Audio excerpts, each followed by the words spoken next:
పేరు శ్రీశైలం. మాది కలవలపల్లి గ్రామం. నేను కలవలపల్లి గ్రామంలో సోషల్ మీడియా ఇన్ఛార్జ్ని.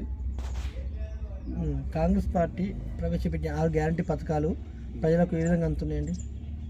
ఈ కాంగ్రెస్ పార్టీ 6 గ్యారంటీలు అనేవి ఇంకా భవిష్యత్తులో చాలా వరకు అందుతాయి.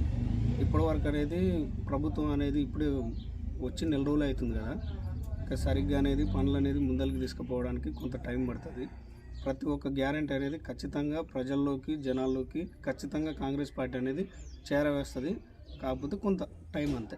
ఉచిత బస్సు ప్రయాణం పైన మీ గ్రామంలో మీ మండల ప్రజల స్పందన ఎట్లుంది? ఉచిత బస్సు ప్రయాణం అనేది చాలా వరకు అవి మన లేడీస్కి కానీ వృద్ధులకు కానీ ప్రతి ఒక్కరికి చాలా సౌకర్యంగా ఉంది. వాళ్ళు ఇప్పుడు చాలా వరకు ఈ ఉచిత బస్సు ప్రయాణాన్ని పొందుతూ చాలా వరకు వాళ్ళ ప్రయాణాలని అంటే సులభం చేసుకుంటారు. ఇంకోటి జనాలలో కూడా మంచిగా వెళ్తుందని మేము నమ్ముతున్నాం. ఇప్పటికీ కాంగ్రెస్ పార్టీ అధికారంలోకి వచ్చిన 45 రోజుల తర్వాత ఈ రైతు బంధువు ఇప్పుడు దాకా అందరికి వాళ్ళే చాలామందికి దాని మీద ప్రజలు ఏ విధంగా ఉంటారు? ప్రజల్లో సరే, కాకపోతే వేరే ప్రతిపక్షం వాళ్ళు వేరే విధంగా ఆ సమస్య గురించి పోర్ట్రేట్ చేసినా కానీ ప్రతి ఒక్కరికి ఇది ఖచ్చితంగా ఈ ఫిబ్రవరి నెలాఖరులోక ప్రతి ఒక్కరి ఖాతాల్లో ఈ అమౌంట్ అనేది ఖచ్చితంగా రైతు బీమా అనేది రైతు భరోసా అనేది ఖచ్చితంగా పడుతుంది. అది కాంగ్రెస్ పార్టీ ఖచ్చితంగా అది అమలు చేస్తుంది. గతంలో బీఆర్ఎస్ పార్టీ ఎమ్మెల్యే ఉంది కదా మీ దగ్గర. అవును. ఆయన హయాంలో మీ గ్రామం ఎంతవరకు అభివృద్ధి చెందింది? ఆయన హయాంలో పెద్దగా ఏం చేసింది ఏం లేదు. ఆయనకి ఇచ్చిన నిధులు కూడా సరిగ్గా జనాలలోకి ఏం చేయలేదు.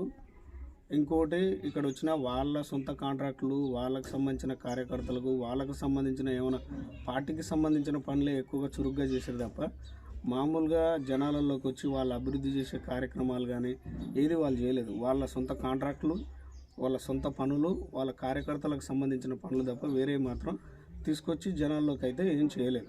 మీ గ్రామంలో ప్రజాపాలన కార్యక్రమం పైన స్పందన ఏ విధంగా ఉంది? చాలా వరకు 100% మంచిగానే ఉంది. కాకపోతే కొంత స్పేస్, కొంత టైం అనేది ప్రతి ఒక్కరికి కావాలి. వచ్చి 1 మంత్ అవుతుంది కాబట్టి ప్రతి కార్యక్రమం అనేది జనాల్లోకి వెళ్ళడానికి కొంత టైము, ఒక స్పేస్ అనేది ఉంటుంది ఎవరికైనా. దాన్ని బట్టి మేము ఇంకా మా పార్టీని ముందరికి తీసుకెళ్తాం. మీ గ్రామంలో సర్పంచ్ పాలన ఏ విధంగా ఉందండి ప్రజెంట్? సర్పంచ్ పాలన అంటే పర్లేదు, ఒక విధంగా మంచిగానే ఉంది. కాకపోతే ఇక వచ్చే నిధులని దాన్ని బట్టి ఆధారపడి ఉంటాయి సార్. అది అంతకుముందుకు మీ పార్టీని గెలిచిన సర్పంచ్, అవును, తర్వాత వివిధ పార్టీలు మారిండు. అసలు అట్లా మారినప్పుడు మళ్ళీ మీ పార్టీకే వచ్చిండు. అంటే గ్రామంలో దేనికి సంకేతంగా చూస్తుంది? ఇలాంటి విషయాలు కొంచెం వ్యతిరేకంగానే ఉంటాయి సార్. ఎందుకంటే జనాలు అనేది మనల్ని నమ్మి ఓట్లేస్తారు. సరే, వీళ్ళు కూడా నాయకులు కొంచెం అర్థం చేసుకొని సరే వాళ్ళ వ్యక్తిగత విషయాలు ఎట్లయినా ఉండొచ్చు, కానీ అలా మారడం వల్ల జనాల నమ్మకం అనేది పోద్ది. రాను ఇది మన ఈ ప్రజలకు సంబంధించిన ఇలాంటి నాడి ఉంటుంది కదా, కొంచెం డిస్టర్బ్ అయింది. రాబోయే తరాలను కూడా నమ్మడానికి కూడా కొంచెం ఆలోచిస్తారనమాట. ఇలాంటివి కొంచెం చేయొద్దు. మీ గ్రామంలో డబుల్ బెడ్రూమ్ ఇల్లు ఎన్ని వచ్చినాయి సార్? డబుల్ బెడ్రూమ్ రాలేదు సార్. దళిత బంధు ఎన్ని యూనిట్లు వచ్చినాయి? దళిత బంధాలు అనేవి రాలేదు ఇంతవరకు. సరే, వచ్చినాయో రాలేదో తెలియదు, కానీ వాళ్ళు కొంచెం కాన్ఫిడెన్షియల్గా ఉంచారు. ఆ విషయాలను వాళ్ళకి చెప్పలేదు. వచ్చే ఉంటాయి, కాకపోతే వాళ్ళు చెప్పుకోలేదు. వాళ్ళ కార్యకర్తలకు, వాళ్ళకి సంబంధించిన ఆ పార్టీకి సంబంధించిన ముఖ్యులకు వాళ్ళే అని ఒక రూమర్ అనేది క్రియేట్ అయింది. మరి అది వచ్చి జనాల్లోకి వచ్చి ఎలా ఫేస్ అయింది అనే విధానికి వాళ్ళు కాన్ఫిడెన్షియల్గా ఉంచారా, ఇంకో విధంగా ఉంచారా అనేది ఇక తెలియదు. పార్టీలో ప్రస్తుతం మీ నాయకత్వ బాధ్యత వహిస్తున్న మీరు రానున్న ఎలక్షన్లో పార్టీ ఆదేశిస్తే సర్పంచ్కి పోటీ చేసే అవకాశం ఉందా? ఖచ్చితంగా చేస్తా సార్, ఖచ్చితంగా చేస్తా. మా ఊరికి సేవ చేయాలి, మా ఊరి జనాల్ని ఇంకొంచెం ముందుకు తీసుకుపోవాలి. ఎడ్యుకేషన్ పరంగా కావచ్చు, చాలా విషయాలల్లో కొంచెం యూత్ కూడా మందుకు, ఈ మద్యానికి, కొన్ని విషయాలకు బానిస అవుతారు, చెడు వ్యసనాలకు లోనవుతారు. దానివల్ల ఇంట్లో పరిస్థితులు కానీ, వాళ్ళ తల్లిదండ్రులు కానీ వేరే విషయాలలో చాలా సఫర్ అవుతారు. ఇలాంటి విషయాల్ని దాన్ని కొంచెం సెట్ చేయవచ్చు. మనకు ఉంటే దాన్ని, మనకు ఒక అధికారం ఉంటే దాన్ని అధికారికంగా చేస్తే బాగుంటుంది. ఒక యూత్గా కాకుండా అధికారికంగా చేసి ముంగల్కి తీసుకొని పోతే బాగుంటుందని మేము అనుకుంటున్నాం. మన గెలిచిన ఎమ్మెల్యే మద్యపాన్ని నిషేధం కంప్లీట్గా 0 అయింది మా నియోజకవర్గంలో అని చెప్తుంది. మీ గ్రామంలో ఎంతవరకు సక్సెస్ ఉంది? అది 100% సక్సెస్ అయింది సార్. దానివల్ల ఏమైందంటే కొంచెం సార్ రాత్రిపూట గొడవలు తగ్గుడు, రాత్రి వేళలలో ఎక్కువగా వచ్చి ఈ మందు తాగొచ్చి నైట్ పూట గొడవలు అయ్యేది ఇళ్ళల్లో.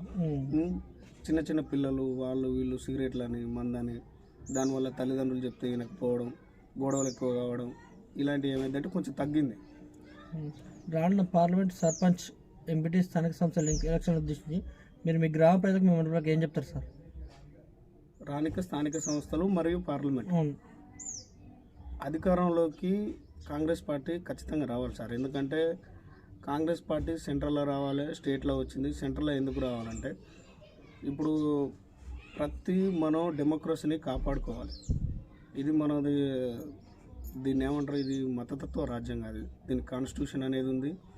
ప్రతి వ్యవస్థలో ఒక ఆర్డర్ ప్రకారం మనం దాన్ని ఫాలో అయితే బాగుంటుంది అని నా నమ్మకం సార్. ఎందుకంటే ఇప్పుడున్న పరిస్థితులలో రాహుల్ గాంధీ కాంగ్రెస్ పార్టీ అనేది కంపల్సరీ అధికారంలోకి వస్తేనే ఈ భారతదేశంలో ఎన్నో హెచ్చు తగ్గులకు అనేవి ఆర్థిక పరంగా కావచ్చు, సామాజిక పరంగా కావచ్చు, ఎన్నో విషయాలలో రాహుల్ గాంధీ ఖచ్చితంగా చేస్తాడని మాకు నమ్మకం ఉంది సార్.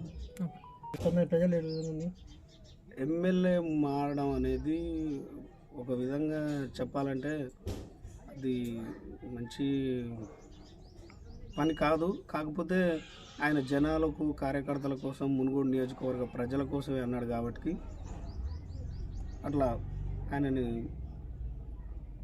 ఒక ఎక్స్క్యూజ్ చేసే విధంగా, ఎందుకంటే ఆయన మా కోసమే కష్టపడ్డాడు కదా సార్. మా మునుగోడు నియోజకవర్గ ప్రజల కోసం, వీళ్ళకు ఉండే కొన్ని వాటర్ కావచ్చు, అటు సైడ్ మాల్మరుగులను చూసుకున్నా కానీ వేరే వేరే ఏరియాలలో కొన్ని ప్రాబ్లమ్స్ అనేవి ఉన్నాయి. ఈయన వచ్చి హామీలు చేస్తారన్నాడు, ఖచ్చితంగా చేస్తాడనే నమ్మకం మాకు ఉంది సార్. బీజేపీ పార్టీలో ఉన్నప్పుడు ఇక్కడ చేస్తాను అదే వాదన చేసింది. బీజేపీ పార్టీ అనేది మతతత్వ పార్టీ సార్. అది దాంట్లో మీద కొంచెం దాంతో మామూలుగా ప్రతి ఒక్క జనాలకు అది దానికి సంబంధించిన స్కీమ్స్ అంతాయన్న ఒక నమ్మకం అనేది లేదు. అందుకోసమని